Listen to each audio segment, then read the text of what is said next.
बंधुओं, शारदीय नवरात्रि प्रारंभ होने वाले हैं। तो नवरात्रि के पहले दिन मंदिर में जाकर चुपचाप दान कर आना, यह एक छोटी सी चीज। इसके दान करते ही माँ दुर्गा आपसे इतनी अधिक प्रसन्न हो जाएंगी कि आपके भाग्य को सूरज से भी ज्यादा तेज चमका देंगी। हर प्रकार के शत्रुओं का नाश कर देंगी और आपकी हर एक मनोकामना चुटकियों में पूरी कर देंगी। जी हाँ बंधुओं, यह कोई साधारण चीज नहीं है। यह माता रानी को बेहद प्रिय, अत्यंत शक्तिशाली और गुप्त प्राचीन महाविद्या है। इस नवरात्रि आप इस प्रयोग को करके देखो, फिर उसके जो चमत्कारी परिणाम आएंगे उन्हें देखकर आपकी आंखें फटी की फटी रह जाएंगी। जी हाँ बंधुओं, तो जयकारा बोलो माता रानी का, जगत माई महामाई माँ भद्रकाली की जय बोलो, माता रानी के सांचे दरबार की जय बोलो। तो कन्या राशि वाले बंधुओं, आप सभी का बहुत बहुत स्वागत है कन्या मंथन भिंड यूट्यूब चैनल में। उठ जाग मुसाफिर भोर भई, अब रैन कहाँ जो सोवत है, जो सोवत है सो खोवत है, जो जागत है सो पावत है। तो अब आपको भी जागने का और कुछ करने का समय आ गया है। वैसे तो हम अपने हर एक कार्यक्रम में ही आपको हर बार कुछ न कुछ अद्भुत और बेहद ही शक्तिशाली क्रिया, उपाय और साधनाओं के बारे में बताते रहते हैं। जैसे हमने अपने पिछले कार्यक्रम में ही पितरों और यम को प्रसन्न करने के लिए श्याम और सबल नाम के दो श्वान को श्वान बलि देने यानी उन्हें भोजन देने का जो शक्तिशाली उपाय आपको बताया, वह कोई साधारण क्रिया नहीं है। जो इंसान इस क्रिया को करेगा उसके जीवन में चमत्कारी परिवर्तन आएंगे ही। लेकिन अब समय बदल चुका है, अब माता रानी आ रही हैं, और जब माता रानी ही आ रही हैं, जगत माई महामाई आ रही हैं, तो फिर डर काहे का।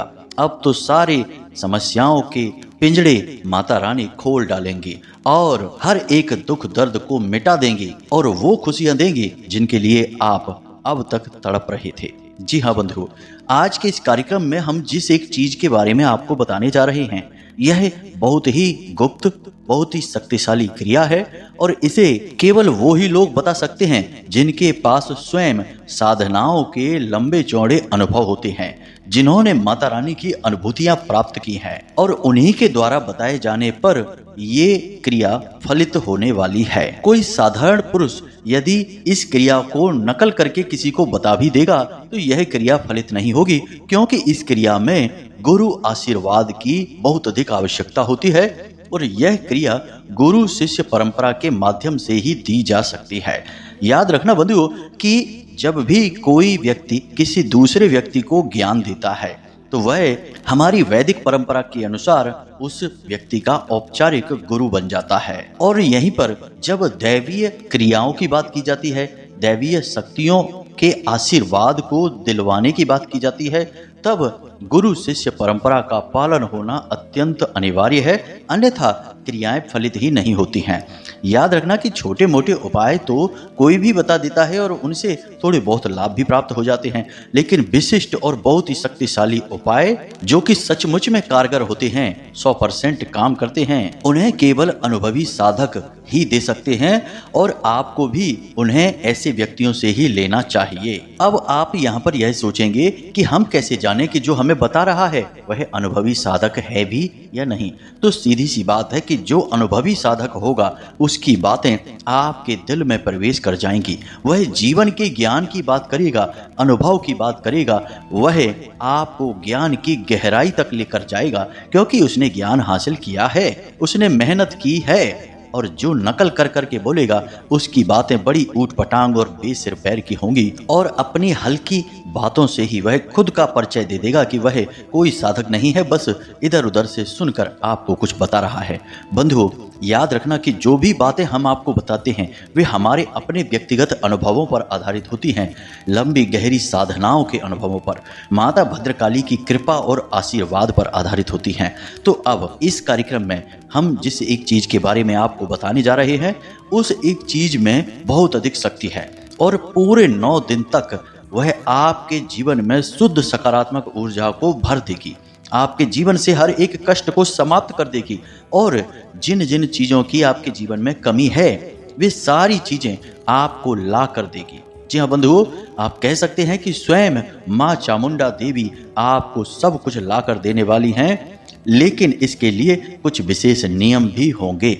दिव्य शक्तियां यूं ही सड़क पर घूमने वाले कोई मामूली लोग नहीं हैं। ये परम पवित्र, परम शक्तिशाली और परम दिव्य अनुभूतियां होती हैं, ऊर्जाएं होती हैं। इन्हें साधना पड़ता है और इन्हें साधने के लिए कुछ विशेष नियमों का पालन करना होता है। तो अब ना केवल हम आपको इस एक चीज के बारे में बताएंगे, बल्कि आपको सारे नियम और विधि विधान के बारे में भी बताएंगे। हालांकि जो व्यक्ति मन के सच्चे हैं, सात्विक हैं, उनके लिए कोई कठिन नियम नहीं है। कठिन नियम तो उनके लिए है जो तामसिक प्रवृत्ति के इंसान हैं, जिनका भोजन ही और व्यवहार ही तामसिक है। उन्हें कठिनाई अवश्य आएगी, क्योंकि उन्हें व्यवहारिक परिवर्तन करने होंगे। खैर, जो भी है, आप अभी देख ही लेंगे कि हम किन बातों के बारे में आपको बताने जा रहे हैं। कोई कठिन नियम नहीं है, आप आसानी से उन्हें पालन कर लेंगे, पूरा कर लेंगे। और यदि 9 दिनों तक आप लगातार इन नियमों का पालन कर पाते हैं, तो फिर हम गारंटी के साथ कहते हैं कि आपका जीवन 100% बदल जाएगा। यह हमारा अपना अनुभव भी है और हमने कई लोगों में इस प्रकार के प्रयोग करके देखे हैं और बहुत ही पॉजिटिव रिजल्ट हमें मिले हैं। और अब माता रानी आ ही रही हैं, तो हम सोच रहे हैं कि आपको यह गुप्त ज्ञान और बेहद शक्तिशाली विद्या दे दी जाए, क्योंकि यही उचित समय है। तो बंधु, आप इस ज्ञान का पूरा सम्मान करना और सात्विक मनोकामनाओं की पूर्ति के लिए ही इसका प्रयोग करना। मतलब कि कोई ऐसी मनोकामना मन में मत मान बैठना जिससे किसी की हानि होती हो। आपको लाभ हो इसमें तो अच्छी बात है, लेकिन किसी की हानि हो यह गलत बात है। तो बस आपको इस बात का ख्याल रखना है। बंधुओं, कार्यक्रम को अंत तक अवश्य देखना। यदि सचमुच में आपको अपने जीवन में कुछ बदलना है, यदि केवल टाइम पास ही करना है, तो कोई बात नहीं है, आप इसी समय इसे छोड़कर चले जाइए, क्योंकि हम ज्ञान केवल उसी को देना चाहेंगे जिसे सचमुच में इसकी जरूरत है। तो उम्मीद करते हैं बंधुओं, आप हमारी भावनाओं को समझ रहे होंगे और हम जो कहना चाहते हैं उन बातों के सही मतलब को भी आप समझ चुके होंगे। तो चलिए आज के इस विशिष्ट कार्यक्रम की शुरुआत करते हैं, लेकिन उससे पहले हम अपनी परंपरा अवश्य निभाएंगे और माता रानी को आभार अवश्य व्यक्त करेंगे। तो कमेंट बॉक्स में पूरे भक्ति भाव के साथ, प्रेम के साथ लिखिए, जय माँ भद्रकाली कृपा करो। माता रानी निश्चित तौर पर आपके ऊपर पूरी कृपा बनाएंगी, पूरा आशीर्वाद देंगी, आपका जीवन धन्य हो जाएगा। साथ ही साथ बंधुओं, हम चाहेंगे कि आप यदि इस चैनल कार्यक्रम पर पहली बार आए हैं तो आप इस चैनल को सब्सक्राइब भी जरूर कर लें, अभी कर लें, क्योंकि ऐसा करते ही आप ना केवल माता रानी के दिव्य परिवार के सदस्य बन जाएंगे, बल्कि प्रतिदिन विशिष्ट धार्मिक और वैदिक ज्ञान भी आपको प्राप्त होगा, जैसा पूरा YouTube पर कोई आपको दे नहीं सकता है, क्योंकि यहाँ तो कॉपी पेस्ट सिस्टम चल रहा है। अनुभव किसी के पास नहीं है, बस इसका उसका सुनकर लोग बोल रहे हैं। जबकि हमारे संपूर्ण कार्यक्रम माता रानी की पूरी कृपा, आशीर्वाद और अनुभूतियों के आधार पर ही प्रसारित किए जाते हैं, माता रानी के धाम से प्रसारित किए जाते हैं। इसलिए आप गलत ज्ञान कहीं से ना हासिल कर लें, तो इस चैनल को जल्दी से सब्सक्राइब करके इसके सदस्य बन जाएं और सर्वथा श्रेष्ठ ज्ञान ही प्राप्त करें। तो चलिए बंधुओं, जल्दी से चैनल को सब्सक्राइब करिए, फिर आगे बढ़ते हैं। तो बंधुओं, हम आपको इस विशिष्ट और गुप्त चीज के बारे में बताएं, उससे पहले हम चाहेंगे कि आप माता रानी के दिव्य स्वरूपों को अपने जीवन में कैसे उतारा जाए शास्त्रों के अनुसार, इस बात को भी समझ लें। तो आपको बहुत आनंद आएगा इस कार्यक्रम को सुनने में और देखने में। तो अब ध्यान से सुनिए, बातें बड़ी ही विशेष हैं और अद्भुत हैं, आपने पहले कभी सुनी नहीं होगी, हम इस बात की आपको गारंटी देते हैं। तो ब्रह्मा जी ने महिषासुर नाम के एक दानव को आशीर्वाद दे दिया, या यूं कहें कि वरदान दे दिया कि अब उसे कोई मार नहीं सकता है। और उसने हाहाकार मचा दिया और फिर तीनों देवताओं ने साथ मिलकर आवाहन किया शक्ति के शुद्ध स्वरूप का, और संपूर्ण शक्ति प्रकट हुई, जिनमें कि स्वयं ब्रह्मा विष्णु महेश की शक्ति भी समाहित हुई देवी दुर्गा के रूप में। और उन्होंने 9 दिन लगातार घमासान युद्ध करके 10वें दिन दुर्गा देवी ने महिषासुर नाम का जो दानव था उसका वध कर डाला। अब इस कहानी से हमें क्या सीख मिलती है, जरा आप इस पर गौर करिए। शास्त्रों में जो कहानियां बताई जाती हैं वे केवल रोचक कहानियां या प्रसंग नहीं होते हैं, वे हमारे जीवन के लिए बहुत विशेष ज्ञान का पिटारा होते हैं। परंतु उन्हें समझ पाने के लिए थोड़ा वेदज्ञ होना पड़ता है। भौतिकवादी व्यक्ति इन्हें ना तो रुचि से सुनते हैं और ना ही इन्हें समझ सकते हैं। तो अब ध्यान से सुनिए, यह महिषासुर कौन है? महिषासुर है हमारी बुरी प्रवृत्तियां। और बुरी प्रवृत्तियां क्या हैं? हमारे व्यसन। व्यसन कई प्रकार के होते हैं, इसीलिए महिषासुर बहुत शक्तिशाली था, क्योंकि व्यसन बहुत शक्तिशाली होते हैं। इंसान को जब जकड़ लेते हैं तो फिर जीवन भर छोड़ते नहीं हैं। कोई शराब पीना शुरू कर देता है, उसे लत लग जाती है, तो शराब पीते पीते ही उसकी मृत्यु हो जाती है, परंतु शराब नहीं छूटती है। किसी को तंबाकू खाने की लत है, किसी को धूम्रपान की लत है, किसी को गलत कार्यों की, जुआ, शराब, वेश्यावृत्ति, पता नहीं क्या क्या दुनिया भर के व्यसन। यहाँ तक कि हमारा आलस और जरूरत से ज्यादा सोना भी व्यसन है। तो यह जो महिषासुर है, यह हमारे व्यसन को दिखा रहा है। और व्यसन इतना शक्तिशाली है कि इसके जाल को तोड़ पाना किसी के भी बस की बात नहीं। इसे तो केवल वही तोड़ सकता है जिसने ब्रह्मा, विष्णु, महेश और शक्ति को साध लिया हो। अब ब्रह्मा, विष्णु और महेश को साधना क्या है, शक्ति को साधना क्या है, जरा इसे भी ध्यान से समझिए। बंधुओं, आपको यह ज्ञान कहीं भी नहीं मिलेगा सुनने को, हम गारंटी के साथ कहते हैं, क्योंकि लोग सिर्फ सुन सुनाकर बोलते हैं, खुद अनुभव नहीं करते हैं और ना ही शास्त्रों को गहराई से पढ़ते हैं। तो ध्यान से सुनिए, यह संपूर्ण सृष्टि त्रिगुणात्मक है, जो 3 देवों का प्रतीक है, यानी उत्पत्ति, पालन और संहार। अब उत्पत्ति के जो देवता हैं उन्हें ब्रह्मा जी कहा जाता है और ये रजोगुण के सूचक होते हैं। उसी प्रकार भगवान विष्णु सृष्टि के पालनहार हैं और इन्हें सतोगुण से जोड़ा जाता है।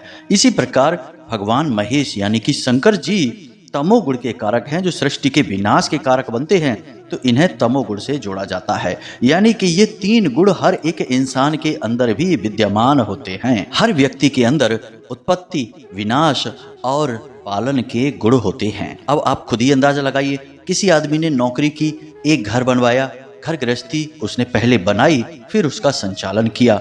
अपने जीवन को पहले उसने बनाया, फिर उसका संचालन किया। ये सारे के सारे गुण इंसान के कार्यों में झलकते हैं। लेकिन जब इंसान के ऊपर उसकी वृत्तियां, उसका व्यसन उस पर हावी हो जाता है, तो वह शक्तिहीन हो जाता है और फिर उसके 3 गुणों का नाश हो जाता है और वह निढाल होकर, बेहाल होकर बस पड़ा रहता है, शिकायतें करता रहता है, जीवन में कुछ भी हासिल नहीं कर पाता है, बस कोसता रहता है, कभी किस्मत को, कभी भगवान को और कभी अपने माँ बाप को। तो यह जो व्यसन रूपी महिषासुर है, यह जो हर इंसान के जीवन में प्रवेश करके उनके जीवन को, तरक्की को रोक देता है, इसे दूर हटाना या इसका विनाश करना बहुत आवश्यक है। तो जब इंसान इस महिषासुर को यानी कि अपने व्यसन रूपी दानव को मारना चाहेगा, इसका विनाश करना चाहेगा, तो उसे अपने 3 गुणों को साधना होगा, यानी कि रज, सत और तम, 3 गुणों का सही संतुलन बनाना होगा। कब उसे कोई कार्य करना है, कब उसे उस कार्य को सही तरीके से चलाना है और कब उसे रोक देना है। जैसे किसी इंसान ने एक दुकान खोली, तो उसने ब्रह्मा जी के रूप में उस दुकान की उत्पत्ति की और उसके बाद उसका संचालन किया, तो विष्णु जी के रूप में उसने उस दुकान का सही संचालन किया और फिर शाम के समय जब उसने उस दुकान को बंद किया, उसका शटर डाला, तो उसने शिव के रूप में उस दुकान को बंद कर दिया। अगले दिन वह यही क्रिया फिर से दोहराएगा, लेकिन जब उसके ऊपर व्यसन हावी हो जाएगा यानी महिषासुर हावी हो जाएगा, तो वह उल्टे सीधे कार्यों में लिप्त हो जाएगा, शराब पीने लगेगा, कभी उल्टे सीधे काम करेगा, तो वह अपने इस कार्य को भूल जाएगा। यही है महिषासुर का जीवन में प्रवेश करना। अब जब उसे इस बात का एहसास होगा कि उसके जीवन का विनाश हो रहा है इस व्यसन रूपी महिषासुर के रूप में, तो फिर वह अपने 3 गुणों को साधेगा सबसे पहले, यानी कि अपने काम पर सबसे पहले जाएगा, अपने काम पर पूरा ध्यान देगा, अपने व्यापार, अपनी जिंदगी, अपने परिवार, अपने कैरियर पर पूरा फोकस लगाएगा। उसके बाद फिर उसे जरूरत होगी शक्ति की, क्योंकि किसी भी कार्य को करने के लिए दिमाग को एक जगह एकाग्रचित होकर मेहनत करने के लिए शक्ति की आवश्यकता होती है और शक्ति के रूप में फिर प्रकट होंगी 3 गुणों से मिलकर देवी दुर्गा। और जब देवी दुर्गा इन 3 गुणों के साथ मिलकर कार्य करेंगी, तो जैसे माता रानी को महिषासुर के मर्दन में 9 दिन का समय लगा, वैसे ही व्यसन की वजह से आपके जीवन में जो परेशानी और विनाश आया, उसे भी आप रातों रात नहीं मिटा पाएंगे, आपको भी समय लगेगा। 10 दिन लग सकते हैं, 1 महीना लग सकता है, 6 महीने लग सकते हैं या 1 साल लग सकता है, लेकिन माता रानी की कृपा यानी कि शक्ति के स्वरूप और तीनों देवों को साधने के बाद आप इस व्यसन रूपी महिषासुर का मर्दन जरूर कर ही देंगे। जी हाँ बंधु, नवरात्रि का जो पर्व है यह वर्ष में 4 बार आता है, 2 बार गुप्त और 2 बार उजागर। अब ये चारों रूपों में माता रानी की यही लीला होती है, यानी साल में 4 बार यह लीला माता रानी की होती है। और हमारे जो सिद्ध संत पूर्वज या जिनको कहें कि जो देवताओं के समान बुद्ध पुरुष थे, उन्होंने मानव जाति को सीख देने के लिए इस विचित्र और बड़ी ही ज्ञानप्रद कहानी को शास्त्रों में गढ़ा। जी हाँ बंधु, ताकि मानव सीखे, और इसीलिए नवरात्रि साल में 4 बार आती हैं। अब कोई कहेगा कि नहीं महाराज 2 ही बार आती हैं। अरे तो आपको अभी सही ज्ञान नहीं है। 2 नवरात्रि वैष्णव होती हैं और 2 नवरात्रि शैव होती हैं, 4 नवरात्रियां होती हैं। तो आप समझिए कि यहाँ पर 4 बार आपको चेताया जा रहा है, जगाया जा रहा है कि यह जो आपके जीवन में महिषासुर आ रहा है व्यसन रूपी, इसे दूर भगाओ, इसका मर्दन करो। 4 बार आपको जगाया जा रहा है। जी हाँ बंधु, तो उम्मीद करते हैं कि आपको यहाँ तक सारी चीजें समझ में आ गई होंगी कि कितनी खूबसूरती के साथ इंसान के जीवन को संवारने की कोशिश की गई है हमारे शास्त्रों के माध्यम से, माता रानी की कृपा से और देवी देवताओं की और हमारे उन दिव्य पुरखे पूर्वज और ऋषि मुनियों के माध्यम से। अब हम तब भी न सीख ले पाएं, हम तब भी केवल माता रानी के आगे जाकर आरती गा दें और एक दीपक जला दें और हम सोचें कि हमारा उद्धार हो जाएगा। तो नहीं भाई, ऐसा नहीं होता है। आपको प्रयास तो करने ही होंगे, 100% प्रयास आपका ही होगा। भगवान तो बस आपको सहारा देंगे।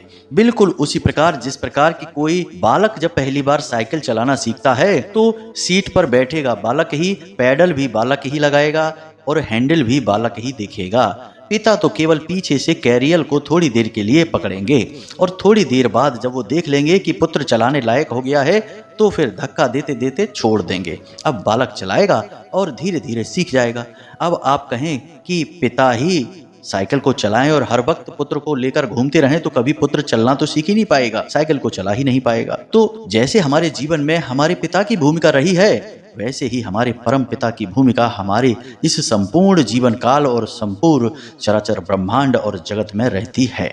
इसे समझना चाहिए। तो बंधु, उम्मीद कर रहे हैं कि यहाँ तक आपको बातें समझ में भी आई हैं और अच्छी भी लगी हैं। जो धार्मिक हैं, शांत हैं, गंभीर हैं और ज्ञान पिपासु हैं, उनके लिए तो हमारी बातें अच्छी हैं। बाकी जो टाइम पास के लिए आए थे और रातों रात चमत्कार हो जाने वाली कोई मणि या फिर पारस पत्थर की तलाश कर रहे थे, उनके लिए तो इस वीडियो में जो बातें हम बता रहे हैं सब बकवास हैं। उन्हें पारस पत्थर की तलाश में जल्दी से जल्दी अभी निकल जाना चाहिए, अपना समय खराब ना करें। तो चलिए बंधु, यहाँ तक तो सारी बातें आपने समझ ली हैं। अब हम आपको बताते हैं उस एक विशेष चीज के बारे में कि आप अपने जीवन में माता रानी का अवतरण कैसे करेंगे, कैसे त्रिदेव की शक्तियों को आप साधेंगे और भगवान की दिव्य शक्ति या यूं कहें कि माता रानी की दिव्य शक्ति कैसे आपको पीछे से धक्का लगाएगी और आप कामयाबी की ओर खींचे चले जाएंगे। जी हाँ बंधु, तो ध्यान से सुनिए सारी बातों को। अब इस एक चीज के बारे में आपको हम बताएं, उससे पहले एक सवाल, बिल्कुल मौलिक सवाल है, आध्यात्मिक सवाल है कि भगवान को सबसे अधिक प्रिय एक इंसान के अंदर क्या है, यानी कि इंसान के वे कौन से गुण हैं जिन्हें देखकर भगवान बहुत प्रसन्न होते हैं। जरा विचार करके बताइए। ठीक है, आपने विचार कर लिया, अब हम आपको बताते हैं। भगवान श्री राम के वैसे तो कई भक्त हैं, तमाम भक्तों से भगवान हर वक्त घिरे रहते थे, जैसे सुग्रीव हैं, जामवंत हैं, अंगद हैं, ऐसे पता नहीं कितने, विभीषण भी हैं। लेकिन भगवान को सबसे प्रिय भक्त कौन है, जरा विचार करके बताइए। जी हाँ, आपने सही जवाब दिया, हनुमान जी। अब हनुमान जी ही भगवान को सबसे अधिक प्रिय क्यों हैं, इस बारे में विचार करके देखिए तो आपको पता चल जाएगा कि आपको क्या करना है कि आप भगवान के प्रिय भक्त बन जाएंगे। हनुमान जी की कौन सी खूबियां हैं, ध्यान से सुनिए। सबसे पहली खूबी है हनुमान जी की विनम्रता। जी हाँ बंधु, हनुमान जी हद से ज्यादा विनम्र हैं। हनुमान जी किसी का अपमान नहीं करते हैं, सबके सामने झुक कर बात करते हैं। कड़वी जबान नहीं है हनुमान जी की, कहने का मतलब यह है। दूसरी बात कि हनुमान जी किसी भी काम को छोटा या बड़ा नहीं समझते हैं। जब श्री राम जी ने कहा कि हनुमान, हमने तो विभीषण को लंकापति बना दिया और सुग्रीव को किष्किंधा का पद दे दिया और हमने भी अयोध्या के राजा का पद ले लिया, तुम्हें तो कोई पद ही नहीं दिया। तो हनुमान जी ने प्रभु श्री राम के दोनों पद उठाकर अपने सिर पर रख लिए और बोले, प्रभु हमें तो दो दो पद मिल गए हैं, आप सबको तो एक ही एक पद मिला है और हमें जो पद मिला है वो तो हमारे प्रभु का पद है, दो दो पद मिले हैं, तो इससे बढ़कर हमारे लिए खुशी की क्या बात होगी। तो अब ऐसे हैं हमारे हनुमान जी। तो अब ध्यान से समझिए कि हनुमान जी के जो गुण हैं वे गुण आपके अंदर होने चाहिए। तो क्या हनुमान जी शराब पीते हैं? क्या हनुमान जी व्यभिचार करते हैं? क्या हनुमान जी झूठ बोलते हैं? क्या हनुमान जी किसी का अपमान कर देते हैं, किसी का शोषण करते हैं? बंधुओं, ये बातें बड़ी ही सरल हैं सुनने में और ऐसा लगता है कि हाँ ये बातें तो सुनने की हैं, हकीकत में ऐसा कुछ भी नहीं होता है। लेकिन बंधुओं, हकीकत में ऐसा ही होता है। समाज यदि गंदा हो गया और सारा का सारा वातावरण नकारात्मक हो गया तो इसका मतलब यह नहीं कि आप भी गंदे हो जाएं, आप भी नकारात्मक हो जाएं। यदि आप नाली में कहीं गिर जाते हैं और आपके कपड़े गंदे हो जाते हैं, शरीर पर भी यदि आपके गंदगी लग जाती है, तो आप सबसे पहले क्या करेंगे? पहले खुद को साफ करेंगे, फिर अपने कपड़ों को साफ करेंगे। यह तो नहीं कहेंगे कि अरे अब तो हम नाली में गिर गए, चारों तरफ गंदा पानी ही है, कचड़ा ही है, तो अब तो एसी में रहना पड़ेगा, हमें भी गंदा होना ही पड़ेगा, मजबूरी है, क्या करें। जी नहीं, आप ऐसा नहीं करेंगे। तो बस अपने व्यवहारिक जीवन में भी आपको ऐसा नहीं करना है। हमेशा सत्य के मार्ग पर चलें, किसी का दिल ना दुखाएं, पवित्रता को हमेशा अपने साथ रखें और भगवान के नाम स्मरण को ही अपना हथियार बनाएं। जी हाँ बंधुओं, जब भी जीवन में कोई भी परेशानी हो, कोई भी उलझन अटकन हो, तो सीधे भगवान की शरण में जाएं। जिसके भी आप साधक हैं, जिसकी भी आप पूजा करते हैं, उसी रूप में भगवान को सच्चे मन से याद करें, उनके नाम का स्मरण करते रहें। बंधुओं, ये बातें केवल कहने की नहीं है, इन बातों में बहुत शक्ति है, प्रचंड ऊर्जाएं हैं। लेकिन आज के इस भौतिकवादी या यूं कहें कि अध कचरे समाज ने इन बातों को पीछे ढकेल दिया है और केवल लालच, व्यसन और शोषण को ही आगे बढ़ा दिया है। बड़ी ही दुख की बात है ये। खैर बंधुओं, कहने का मतलब यह है कि आपको इस क्रिया को करने से पहले अपने जीवन में इन गुणों को लाना होगा। भोजन जितना हो सके उतना साधारण खाएं, तेज मसालेदार भोजन ना खाएं इन 9 दिनों के लिए, यानी कि माता रानी के ये 9 दिन हैं, इन 9 दिनों के लिए। उसी के साथ साथ जितना हो सके उतना सत्य कहने की कोशिश करें। यदि बहुत बड़ी कोई परेशानी हो, ज्यादा नुकसान हो रहा हो, तो झूठ बोलकर भी काम चला सकते हैं, परंतु बात बात पर झूठ बोलना, लोगों को बेवकूफ बनाना, हर बात में इधर की उधर बात करना, ये बिल्कुल गलत है। किसी की बुराइयां नहीं करनी है। जब भी एकांत में हो, भगवान के नाम का स्मरण करना है, क्योंकि यह चित्त बड़ा ही चंचल है। यदि आप इसे कहीं नहीं लगाएंगे तो ये आपको कहीं ना कहीं लगा ही देगा और यह जहां आपको लगाएगा वहां आपका विनाश ही होगा। जी हाँ बंधु, तो आप इसे भगवान के नाम में लगा देना, बस यह काम आप करना। अब हम आपको बताने जा रहे हैं इस एक चीज के बारे में, जरा ध्यान से सुनना सारी बातों को, और जैसे हम बता रहे हैं बिल्कुल वैसे ही इनका उपयोग करना और नवरात्रि के पहले दिन मंदिर में जाकर इसे दान कराना। तो ध्यान से सुनिए। सबसे पहले तो आपको नवरात्रि के पहले दिन माता रानी के दरबार में जाना है, यानी आपके नज़दीकी माता रानी का जो भी मंदिर हो वहां जाना है और माता रानी को पूर्ण श्रृंगार उन्हें समर्पित करना है। जी हाँ बंधु, यह बहुत ही जरूरी है। उसके बाद उस मंदिर में बैठने वाला जो आसन है, यानी जिस आसन पर बैठकर भक्त लोग माता रानी की पूजा पाठ आराधना करते हैं, ऐसे 5 आसन आपको दान करने हैं। साथ ही साथ किताब भी दान करनी है। किताब यानी कि चालीसा वगैरह की किताबें होंगी या दुर्गा सप्तशती की जो किताबें हैं, वे किताबें आपको 5 दान करनी होंगी। इसी के साथ साथ माता रानी को इत्र अवश्य दान करें। इत्र के दान से माता बहुत अधिक प्रसन्न हो जाती है और इत्र शुक्र का भी सूचक होता है। जब आप माता रानी को श्रृंगार और इत्र, विशेष तौर पर अच्छी क्वालिटी का इत्र लेना है आपको, ऐसे ही कोई उल्टी सीधी सस्ती चीज ना ले लेना, थोड़ा खर्चा कर लेना। इससे होता यह है कि माता रानी को आपके इत्र की कोई विशेष आवश्यकता नहीं है, लेकिन आपका भाव जरूर दिखता है कि आपने कष्ट उठाया, मेहनत की और अपनी मेहनत का पैसा आपने माता रानी के ऊपर लगाया, तो भाव दिखाना है आपको। तो आपको थोड़ा अच्छी क्वालिटी का इत्र लेकर माता रानी को समर्पित करना है, उन्हें देना है। इससे माता रानी बहुत अधिक प्रसन्न होती है और सबसे बड़ी बात कि आपके जीवन में धन की कभी कमी नहीं होती है।